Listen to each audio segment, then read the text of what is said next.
What's going on, guys? You got Professor O coming through with a dose of that good yo. Come everywhere like broken glass from around like a circle. Anyway, anyhow, let's get down to this round. Now, today I want to talk about the hate that your inner child is still present. I don't know, what does that mean? Now, you got to realize you're dealing with a lot of individuals out there whose inner child most likely either been boxed in, silenced, traumatized, whatever the case may be. It happens at a very young age. And the reason for it, at least I have a theory on it, is that your body and your brain generally holds experience. This is why you have muscle memory. Your brain is also a muscle. It'll also be able to, I don't know how to properly explain it, but once you get used to something on a mental base, you'll be able to do it naturally without thinking, because your brain already knows where to send signals to be able to perform the action. Now He's your a body fucking creep. also with them. He's a creep. What did he say? You're a fucking creep. You heard what you heard what the audience said. He says I'm a creep. That also means that I'm sexy. Wakes up at 4:30 in the morning and sweeps. Doesn't give a fuck that people have work. He's just disrespectful and he plays stupid. And clean. He's a fucking weirdo. What kind of place is this? And a weirdo. You heard it here, folks. A weirdo. I would like to take my time while I'm knocking the boots. We taking that to the stands, guys. Everybody in the house knows you're a fucking weirdo. Everybody knows I'm a weirdo. The devil is a motherfucking liar. So you know I ain't worried, biatch. And I'm owning it proudly. I'm walking with him with that. So when you're dealing with experience and then it holds inside the body and He holds lives in a inside, homeless shelter. I do. He's a fucking bum. You want to take a seat next to me and be on cam? You don't want to be on cam? We can, oh shit, make a podcast out of it. Now, when the body has experience, or more so experience trauma, any type of feeling, whatever the case may be, you got to realize that your brain is also a muscle as well as your body. This is where muscle memory kicks in.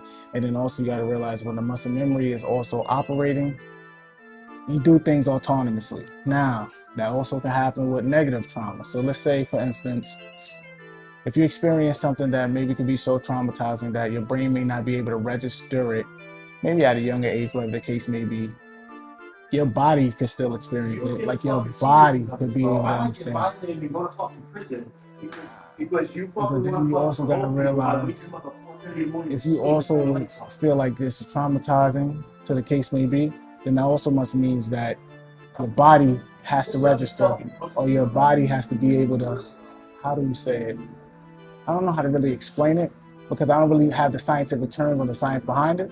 But what I can say is that the fact of the matter is that your body experiences things just like your mind does. So what happens is that now as you're mentally growing, and your body get used to your mental, hopefully your body and mind is growing at the same pace, so you'll be able to get to the point. You'll realize that there may have been things that may have stumped your mental growth in certain areas, and you may not mentally remember it, but your body may be able to remember it. And if your body be able to remember it, then, well, that's a different case may be. So, I'm very long-winded. So anyway, anyhow, let's get down to this round now. I got the handy dandy notebook in the spot. Please do not make it hot. Who writes the script? Clearly your boy still does. Don't hate me because you ate me. Maybe you need to levitate or meditate. Never deviate or devastate. Hate? No. Appreciate? Yes. Can you dig what I'm saying? I think you can. Peace, love, and light. Anyway, anyhow, let's get down to this round now. You'll be surprised of how many people kill their inner child to conformity, connotatively speaking. And what I mean by that is because the original term be conform would be like being obedient, or more so serving to God. That was the original meaning of conform.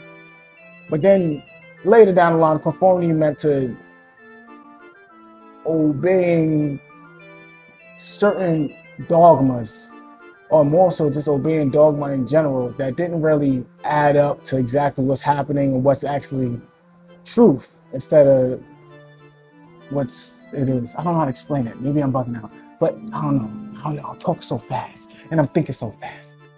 It's so sexy. But what I am saying is that when you're dealing with today's term, or what means of connotativeness, or connotatively speaking, it will more so mean conforming to dogma, not necessarily morals or fact or truth, whatever the case may be. Anyway, I digress. So when you conform to it, that's you're automatically boxing in your inner child, and your inner child is really used to express yourself in a unique, discerning way. Point blank, period. That is what it is. Now, I digress, because you know I'm long-winded. I definitely want to get down to the middle of this. You're supposed to bring newness into the world. That's the whole point of being unique. Bringing in newness into the world. That is the whole point of being unique. Literally. Why? Because at the same time, this is what keeps this world spinning.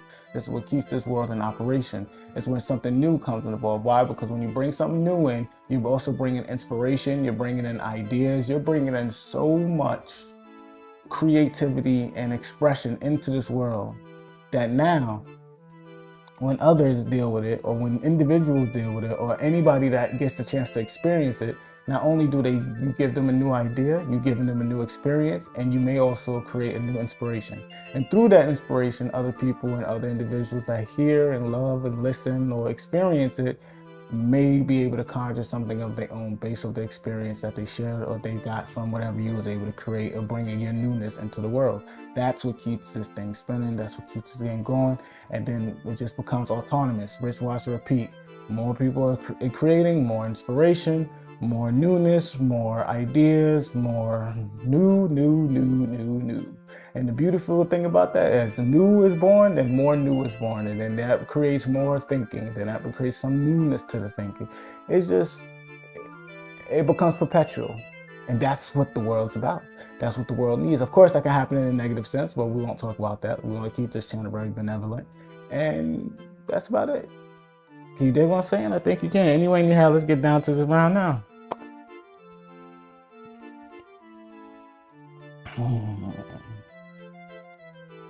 Your inner child is what makes you, you. Now, literally, what I mean by your inner child is your persona. It's your personal persona. And what I mean by that is you as a, I don't even know how to explain it. Because it's like, because when it's still in you, then you'll understand exactly where I'm coming from. You know what I mean? It's not about being immature. It's not about being childish. It's not about being underdeveloped. This is about being that unique awe.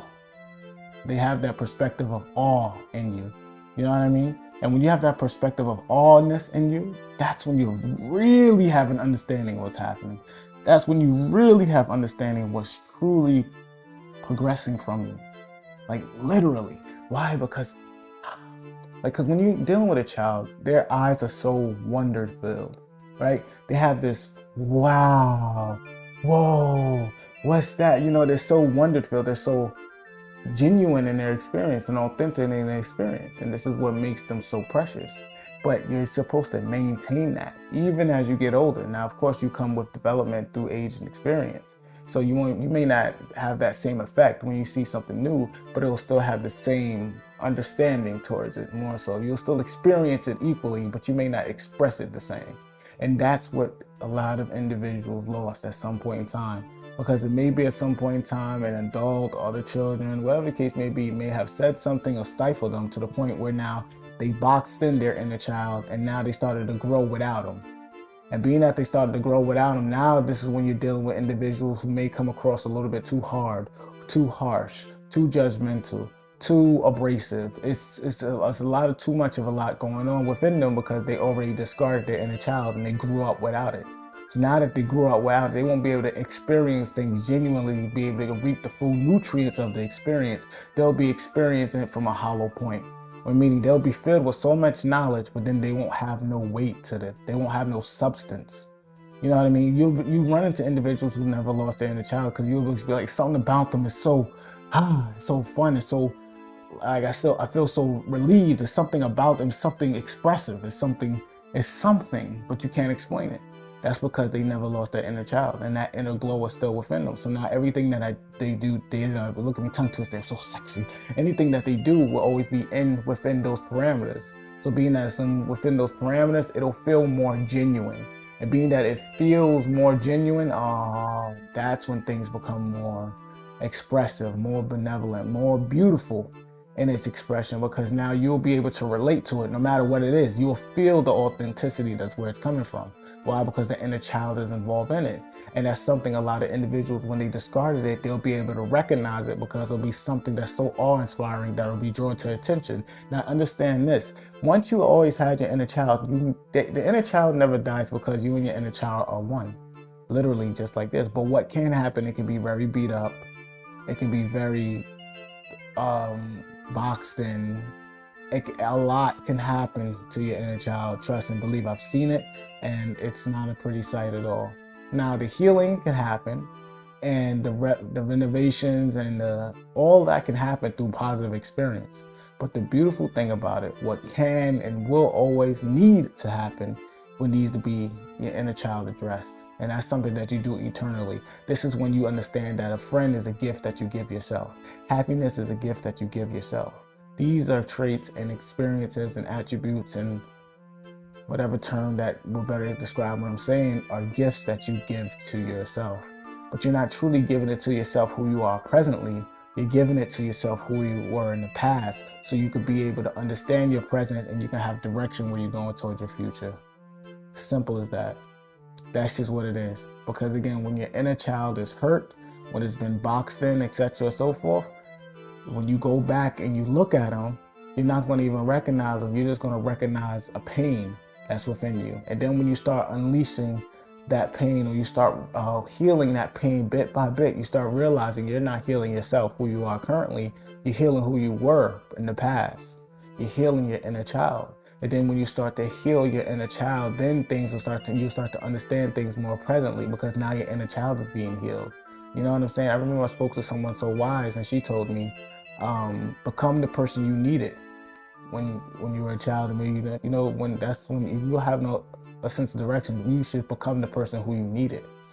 And that was very filled with a lot of revelation, because again, you got to realize a lot of individuals don't become the person that they needed. They most likely become the person that they hated, because now, being that they discarded their inner child, now they start to play the world's game. Like, oh, you do this to me, now I got to do this to you.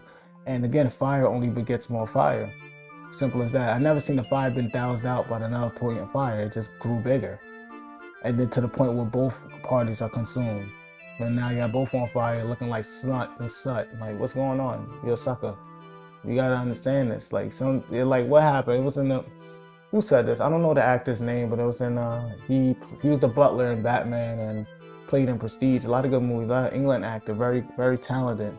He said some men cannot be reasoned with. Some men don't want to be spoken to. Some men literally just exist just to watch the world burn.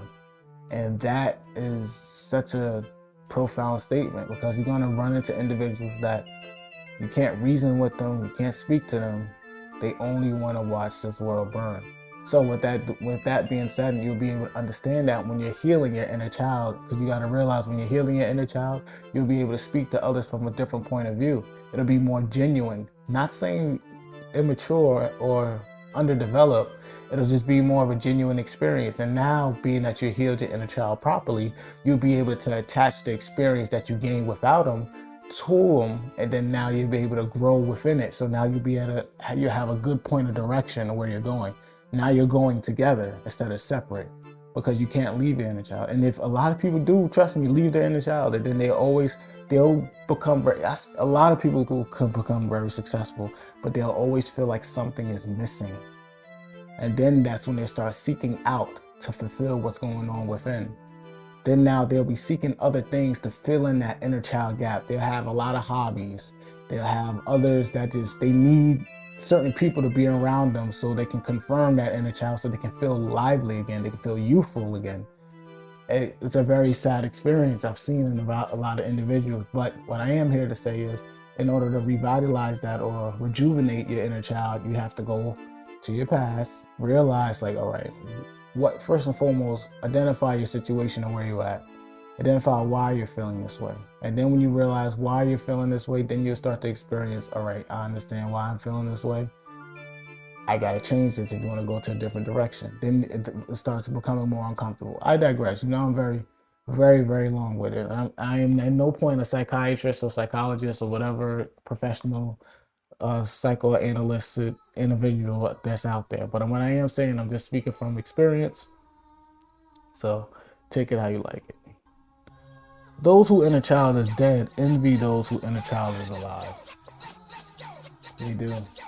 They really do.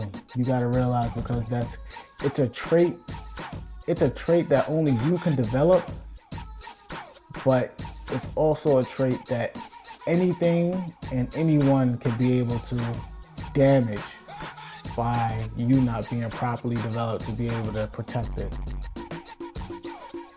That's just what it is. Just what it is. Right? So again, I'll say it once more. Those whose inner child is dead envy those whose inner child is alive. So keep your inner child alive. Look at things in a youthful spirit, in a youthful perspective. Look at me tongue twisted, because I'm sexy, that's what's coming. But you look at it at a youthful perspective, and then you'll be able to comprehend things a little bit more wholly than more linearly. You dig what I'm saying? I think you can. Yeah, again, that's it. Again, this message is for that depth out there. For the master, the expert, the pro-fishing, the e-fishing, the self-fishing. The one that's always doing it and never losing it. That's glowing, that's glowing, that's glowing at all times. Keep it up, keep it up, keep it up. And remember, speak good, do good, see good. And when it is good, it's all good. Can you dig it? And for the haters out there that love looking at your boy, make sure you look on my good side, because you know that I'm sexy. Peace, love, and light. I'll see you guys in the next one.